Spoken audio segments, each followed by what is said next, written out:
समर्थांचा रक्षक। स्वामी समर्थांचा मठ एका शांत हिरव्यागार गावात होता। भक्तगण दररोज सकाळ संध्याकाळ दर्शनासाठी येत, पण या मठाच्या परिसरात अजून एक सतत दिसणारी सावली होती। एक साधा सुधा भारतीय जातीचा कुत्रा। लोक त्याला जानू म्हणत। जानू कोणाचं न ऐकायचा, ना कोणाच्या हातचं काही खायचा, पण तो नेहमी मठाजवळच असायचा, एखाद्या सावध रक्षकासारखा। तो कुणावर गुंतायचा नाही, कुणाला चावतही नाही, पण त्याच्या डोळ्यांत एक वेगळी जागरूकता होती। तो दिवसभर मठाच्या पायऱ्यांजवळ पडलेला असे, पण कोणीतरी संशयास्पद व्यक्ती आली की लगेच कान उंचावून उभा राहायचा। गावकरी म्हणायचे, जानू म्हणजे मठाचा राखणदारच। एकदा गावात काही चोरट्यांचे टोळके आले। त्यांनी ऐकून ठेवलं होतं की मठात दर दिवशी भक्तांकडून भरपूर दक्षिणा येते।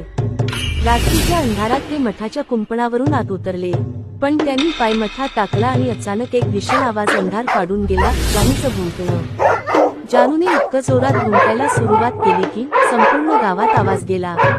चोर घाबरले, त्यांनी त्याच्यावर दगड फेकले, पण जानू मागे हटला नाही। उलट त्याने मठाच्या मुख्य दरवाज्यावर उभं राहून त्यांच्यासमोर गुरगुरायला सुरुवात केली। मठाजवळ राहणारे काही ग्रामस्थ लगेच जागे झाले। चोरांनी गावकऱ्यांना लाठी घेऊन येताना पाहिलं, चोर मागे पळाले।